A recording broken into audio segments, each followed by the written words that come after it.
Hello and welcome to another planning appeal case study video. I'm John Peters, and in this video I'm going to explain how we overcame a recent refusal by BCP Council for one of our clients. This planning appeal was to overcome the refusal for a front balcony and additional extension that was refused by the local authority BCP Planning Department. Our client was initially booked in for a free no obligation consultation to run through the refusal reasons that had been used by BCP Council and to evaluate if an appeal was viable or if an alternative option would be best suited for their case. The free no obligation consultation, which took about 25 minutes in this case, found that the case was viable for appeal to the Planning Inspectorate, taking the decision process away from BCP Council Planning Department. This case was refused by BCP Council for the following reasons. The proposed front garage extension, by reason of its siting, design and proposed materials, will form an overly prominent, poorly designed and incongruous feature in the street scene, detrimental to the character and appearance. The scheme would fail to reflect or enhance the local pattern of development and neighbouring buildings in terms of its layout and siting, including building line materials and detailing and visual impact.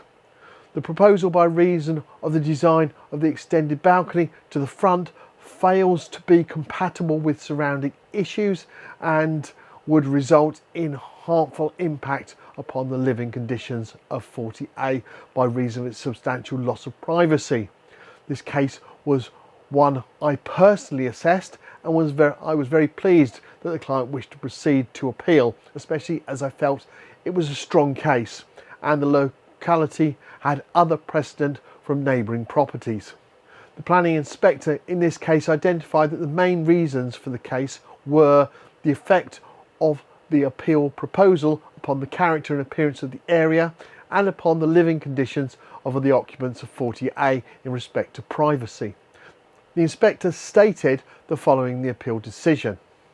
The appeal site comprises a modern detached dwelling located within a residential street where many contemporary designs can be found, and properties tend to comprise large detached dwellings situated on reasonably deep plots, albeit with the spacing between flank elevations and respective side boundaries being fairly tight in many instances. However, number 40 is unusual in that it has a substantial gap between its eastern elevation and the boundary shared with 38, largely due to the presence of a protected Scots pine tree. There is a fairly consistent building line created by the front elevations of the houses on the northern side of Clifton Road, and the proposed garage would mainly be located to the front of the side space, overlapping the front elevation at ground floor level of the host dwelling by a fraction. This site of the proposed garage is on the land that is broadly the same level as the public footpath and road, although the laurel hedge set behind the front metal railings intervenes, such that when viewed head-on, not much of the garage roof or eaves would be seen.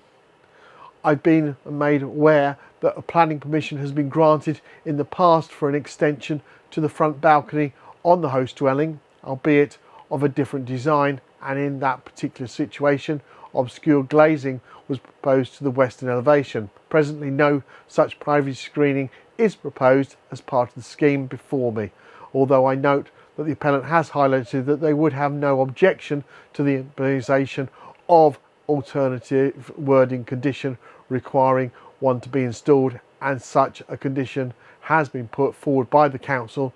It suggested. I consider that such a form of screening would be imperative in order to protect the living condition of the occupants in number 40A from overlooking and the consequent loss of privacy. Many of you have similar refusals, have repeatedly stated that you have little or no correspondence throughout the application process, and the first thing you knew was receiving a refusal notice from the council, and in some cases when you received a letter from ourselves. We completely understand that the planning process can be very frustrating, the costs involved, the time it takes and so on. But do remember, we deal with this on a daily basis for others just like yourself. With planning appeals, experience matters. Our specialist team handle over 2.5% of all planning appeals in England and Wales that are currently produced and submitted. Start by producing a comprehensive and robust appeal statement that in this specific case covered 34 pages and just over 6,800 words.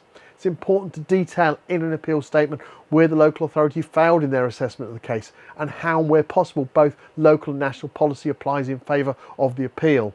Additionally, if possible, bringing in similar cases that the Planning Inspectorate found in favour of at appeal. Obviously, with the back catalogue we have of wins, we're able to use these cases and what the inspector said in them as additional argument to support the case we're working on. Once an appeal statement is completed, we send the document to our client asking them to check that they are happy for us to submit the case. If we need to add any additional information that the client may have forgotten previously to supply, it's done at this point and the case is then submitted. It is vitally important that all the documents and responses are submitted on time throughout the process, as failure to do so will result in the appeal not being successful, something we hear about often when people attempt an appeal for the first time. Always ensure you use a professional who has considerable experience of appeals. It's worth asking them for some recent successful planning appeal case studies like you find on our website. Due to the large number of cases we represent, we have a dedicated team that liaises with the Planning Inspectorate on a daily basis. For this appeal, an independent planning inspector from the Planning Inspectorate visited the site on the 18th of November, and we're pleased to confirm that the appeal was upheld and permission granted on the 2nd of December in a 4-page appeal decision notice. If you'd like to find out if we can help you with your planning appeal, complete our online form on our website www.planningappealsuk.com, and our new case support team will arrange for a free, no obligation consultation with one of our planning appeal assessment professionals. Thank you for taking the time to watch this planning appeal case study video, and I look forward to producing the next one very shortly. Bye for now.